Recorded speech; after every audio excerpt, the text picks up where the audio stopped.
Saya adalah seorang hotelier, dan saya senang sekali menjadi hotelier. Apa itu hotelier? Hotelier adalah orang yang bekerja di dunia perhotelan, baik itu pemilik, manajer, atau karyawan. Hotelier itu, menurut aku, adalah gaya hidup. Dan jujur aja, untuk menjadi seorang hotelier, kita pasti harus bekerja dari bawah. Baik itu menjadi seorang room boy, waiter, ataupun jabatan lainnya. Kayak bellman misalnya. Bahkan, uniknya di dunia ini, kita tidak membeda-bedakan lulusan. Mau lulusan SD, SMP, SMA, bahkan S1 sekalipun kalau nggak mau bekerja dari bawah dan nggak punya jiwa melayani dengan hati, kelihatannya tidak akan pernah bisa bertahan di dunia hospitality ini. Hari ini, dunia hospitality dari mulai airlines, hotel, restoran, mengalami masalah yang berat. Tapi saya mau mulai cerita ketika Indonesia kena wabah SARS ataupun flu babi. Saya masih bekerja di suatu tempat bernama Lagoy di Bintan. Dan ketika ada wabah itu, hotel kami harus merugi karena tidak ada tamu. Dan pada saat itu, kami dengan sukarela mengambil cuti tanpa dibayar atau yang kita kenal dengan unpaid leave. 3 bulan lamanya, wabah itu menghancurkan bisnis hotel tempat kami bekerja.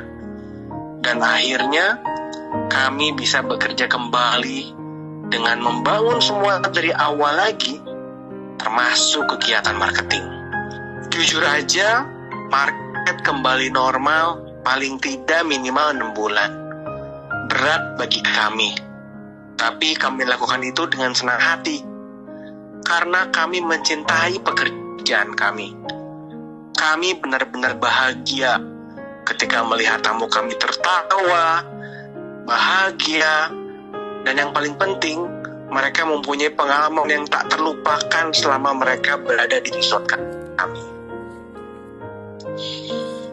Tidak terasa, 20 tahun berlalu. Sekarang saya menjadi seorang pemilik hotel.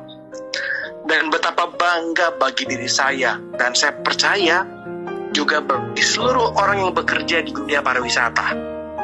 Ketika pemerintah mengumumkan sektor pariwisata berturut-turut menjadi penyumbang devisa terbesar negara, 280 triliun tahun lalu mendapatkan devisa, jumlah yang sangat fantastis.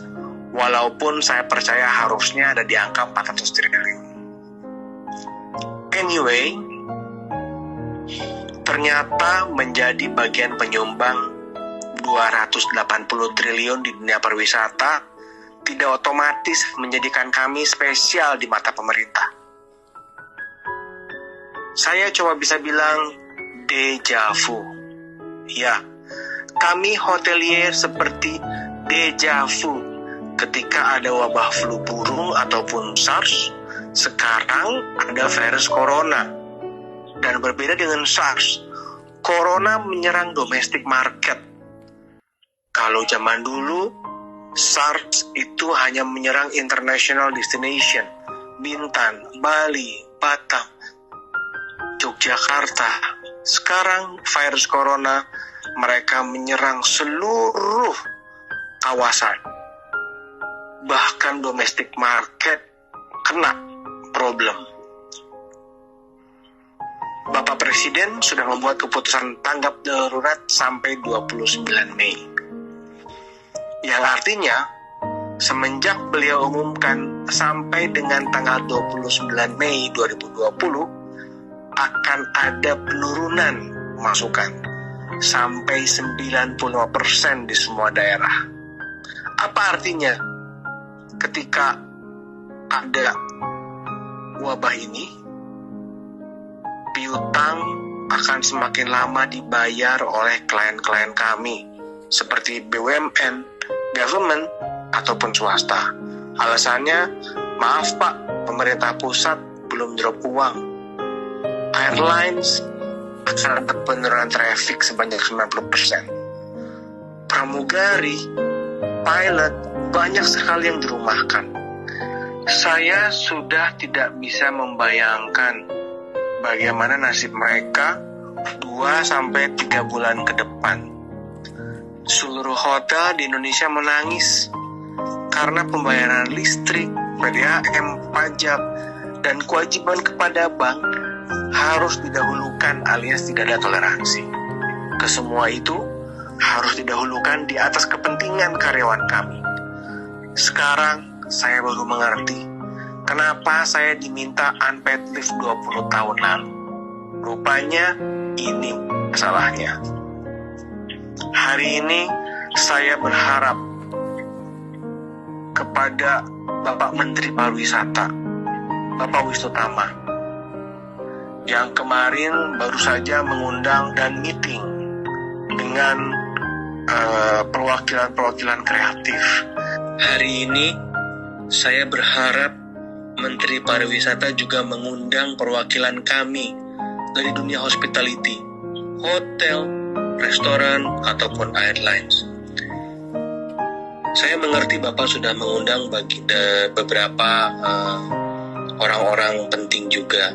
Tapi kami mohon, kami diundang juga Bapak. Mengapa?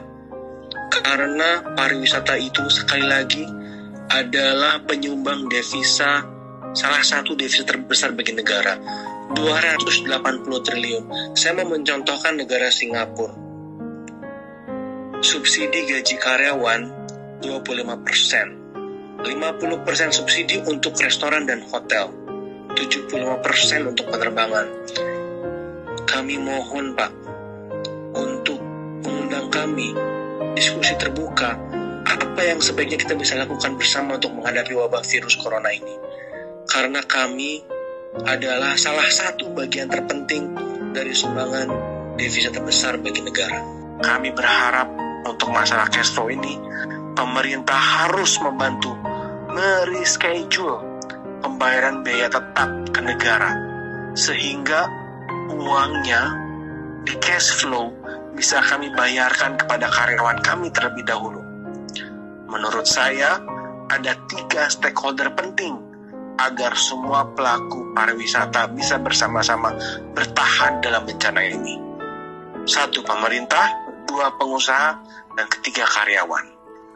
Semoga Bapak-Bapak yang saya hormati mendengar keluh kesah kami, dan saya berharap janganlah menjadikan kami pelaku pariwisata ataupun karyawan hotel, restoran, ataupun airlines menjadi korban ataupun harus dikorbankan setelah biaya-biaya yang harus dibayar ke negara yang saya sebutkan tadi. Semoga